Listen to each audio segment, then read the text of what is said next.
Oi, aqui é a Nina e esse é o vídeo de fechamento oficial das leituras de abril e atualização de algumas coisas que já estão rolando em maio.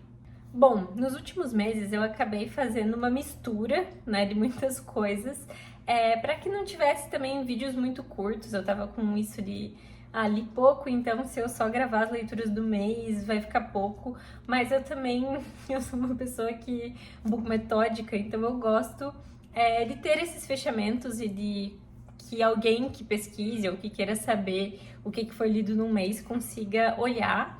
Então esse vídeo provavelmente fique um pouquinho mais rápido.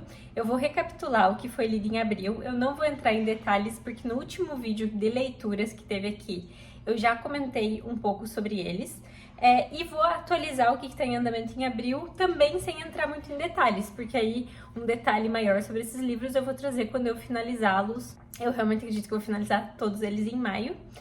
E tem algumas outras coisas, eu tenho uma indicação para fazer aqui de podcast que vai estar relacionado com recebidos que chegaram também, então vou trazer um resumo aqui para vocês, tá?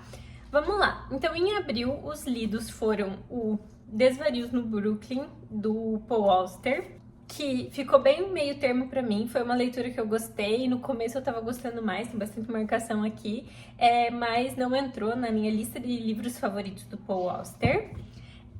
A Montanha Mágica, do Thomas Mann, que eu vou precisar vir falar com vocês melhor sobre ela, vou colocar na lista pra realmente não demorar muito, apesar de certamente precisar, né, de um tempo pra digerir, para pensar mais sobre ele. Acho que também algumas vezes eu já quis muito gravar sobre um livro específico e aí passou muito tempo, eu acabei não gravando. Então vou fazer o meu possível para em breve vir falar mais com vocês sobre a Montanha Mágica. E o último finalizado, que eu acho que foi o único que eu não tinha finalizado ainda naquele vídeo, foi o A Sociedade do Anel, né, que é o primeiro do Senhor dos Anéis. Agora falando, eu acho que talvez eu já tinha finalizado, sim, mas também comentei que estou obcecada e vocês vão ver que vai continuar, né, porque são 3 livros, então já estou com o segundo em andamento, já adiantando aqui. Se vocês ouvirem algum barulho, a gata tá atacada hoje, ela tá arranhando algumas coisas, então ignorem. Mas aproveitando o gancho, né, sigo na obsessão Senhor dos Anéis, eu tô lendo o As Duas Torres. Na viagem, eu levei o As Duas Torres, que eu tava bem no comecinho, e levei também um outro livro que eu nem cheguei a começar a ler, porque eu li muito pouco na viagem mesmo, assim, eu imaginava que eu acabaria lendo mais por conta de ter bastante tempo de aeroporto, mas no fim das contas não li muito, eu não consigo, eu tenho dificuldade de ler em movimento e tenho passado um pouco mal em avião, então no avião também não li, mas avancei nesses últimos tempos. Eu tô gravando, eu acho que hoje é dia 11 ou 12 de maio, quando eu tô gravando esse vídeo. E mas passei um pouquinho da metade aqui do Senhor dos Anéis. Tô na página 847. Lembrando que a contagem é sequencial, né? Então não são 800 páginas nesse livro em específico. Começou um pouco mais lento pra mim esse aqui, mas agora eu já tô de novo super engajada na leitura, lendo, ficando realmente viciada. Tá sendo muito viciante Senhor dos Anéis pra mim, assim, eu já tô sentindo uma dor no coração de pensar quando eu acabar. E já atualizando também de assistidos, que eu assisti ao primeiro filme do Senhor dos Anéis. Eu não assisti a versão estendida, e já é bem estendida a versão não estendida, tem 3 horas. E eu fiquei muito com a sensação de que, nossa, no filme as coisas acontecem muito rápido, mas ao mesmo tempo tudo aquilo realmente acontece no livro e traz essa percepção mesmo de que é uma mágica a forma como Tolkien escreve, porque em momento nenhum da leitura eu senti que as coisas estavam corridas. Os livros não são tão grandes assim, a gente tem muitas adaptações feitas para o cinema de livros que são muito maiores, né? Então eu gostei muito do filme, com certeza o livro achei o livro muito melhor, mas gostei muito da tradução que foi feita para o cinema. Quero assistir a versão estendida depois que eu tiver assistido os 3. O filme eu já tinha assistido, né? E eu já tinha um pouco mais de lembranças de coisas específicas, especialmente de rostos, assim. Então essa parte mais geral é o que eu tinha um pouco mais de lembrança. Mas é isso, quando eu finalizar As Duas Torres, venho trazer qual foi a minha percepção sobre esse segundo, e já tenho aqui o terceiro para ler também, na sequência, quando eu tô tentando ler o livro e assistir ao filme, né? Então eu estou esperando terminar As Duas Torres para assistir ao filme. E o que mais está em andamento? Temos Hamnet, que eu não vou entrar muito em detalhes, como eu falei, né, para falar quando eu finalizar. Tô próxima de finalizar esse aqui, estou completamente apaixonada, é o que eu já posso adiantar. Eu fiquei apaixonada pelo filme, eu tô mais apaixonada pelo livro do que pelo filme, então fica uma recomendação muito forte e conversamos mais sobre ele no final do mês. E também está em andamento, estava meio parado e eu avancei bastante, o livro de poesia do Raymond Carver, que chama Esta Vida. Ele tava ali, né, eu tava lendo muito esporadicamente, agora eu tô lendo mais, tô na página 117. E teve um pedaço em específico, que na verdade é um livro, né, umas coletâneas que tem aqui, que eu gostei muito, assim, foram muitas poesias seguidas que fazia tempo que eu não tinha esse sentimento e fala muito da vida cotidiana que acontece todo dia e coisas que muitas vezes eu já comentei aqui no canal sobre como eu valorizo e como eu sou uma pessoa feliz nessa vida de todo dia, e que enxerga que a vida realmente está acontecendo, não só nos momentos que a gente tem algo muito incrível ou muito grandioso acontecendo. Então, conversou bastante comigo esse pedaço em específico. Também tem umas que são extremamente trágicas, tem coisas bastante sociais.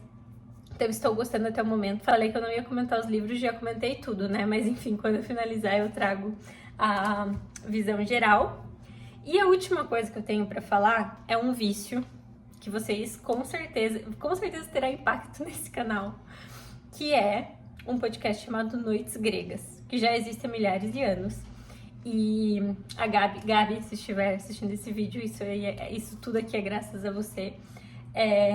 Já existe há muito tempo, a Gabi já tinha me indicado, eu gosto muito de mitologia, muito assim, mitologia foi parte da minha infância.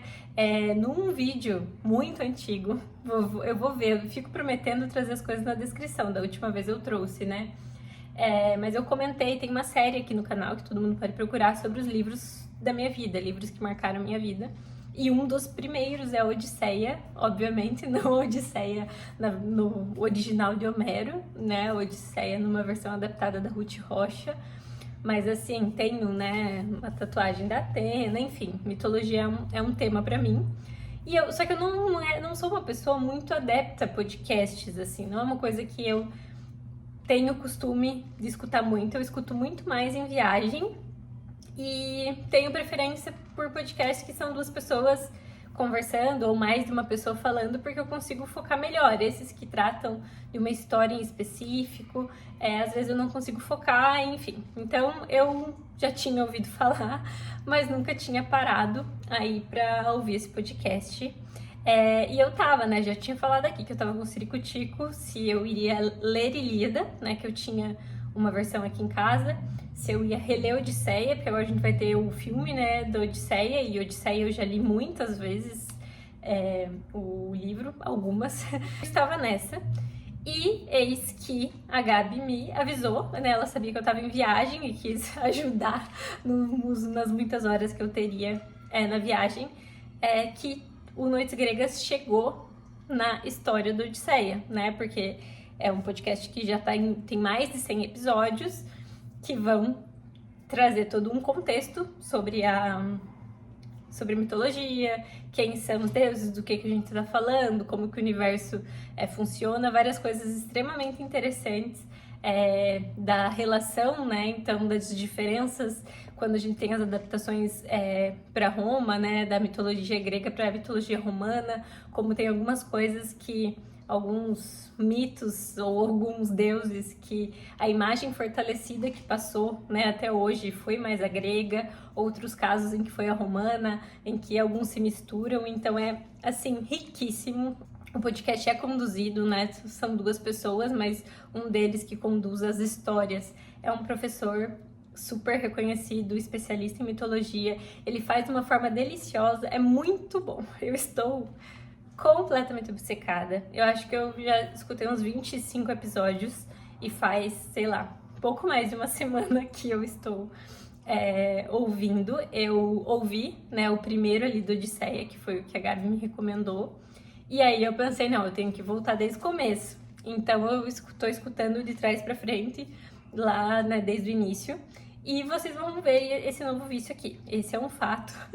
Eu tô com uma lista imensa de obras gregas pra ler. Muita coisa que eu não li, né? Eu tive épocas da vida em que eu consumia muito sobre mitologia, mas como a principal fase disso ali eu era mais nova, era mais adolescente, tem muita coisa que eu consumi mais mastigada ou que eu consumi de livros sobre e não necessariamente as obras principais. Então é isso que provavelmente teremos a partir de agora, como uma obsessão, né? Fazia tempo que eu não tinha uma obsessão, acho que desde Paul Auster a gente teve um pedacinho ali de Sigrid Nunes, mas estava meio adormecido. Então agora vem aí.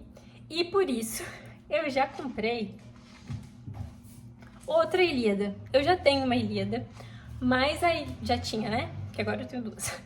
Mas a Ilíada que eu tinha era uma versão da Saraiva, de bolso, e eu já tinha tentado ler e tinha achado muito mais complexo que Odisseia. E aí eu pensei, achei estranho, né, sendo escrito pelo mesmo autor e falando de uma mesma história, eu tava com uma dificuldade maior.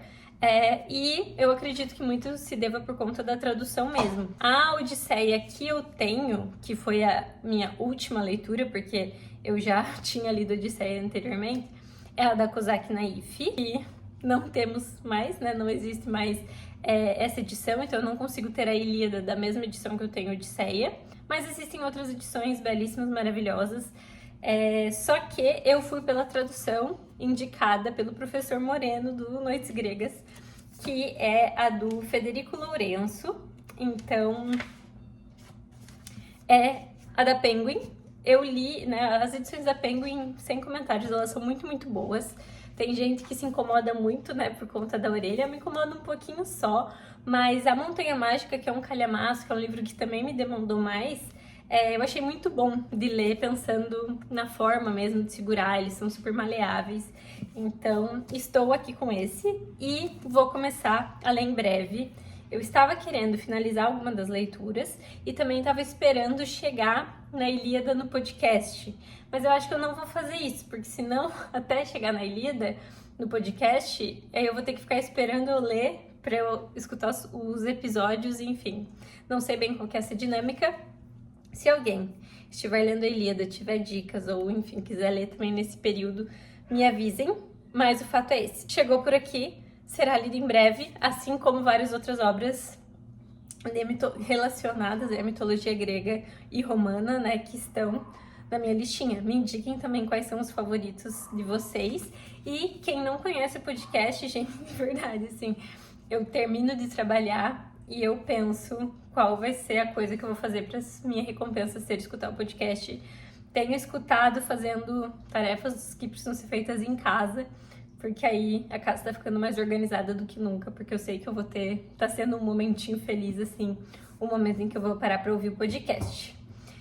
É isso, gente, falei que ia ser super rápido e já tem 15 minutos de vídeo, mas eu queria fechar então oficialmente o mês de abril com tudo que foi lido. Agora vocês sabem o que tá em andamento e as coisas que estão na minha cabeça em maio, e quando eu finalizar essas leituras aí no final de maio eu faço esse fechamento.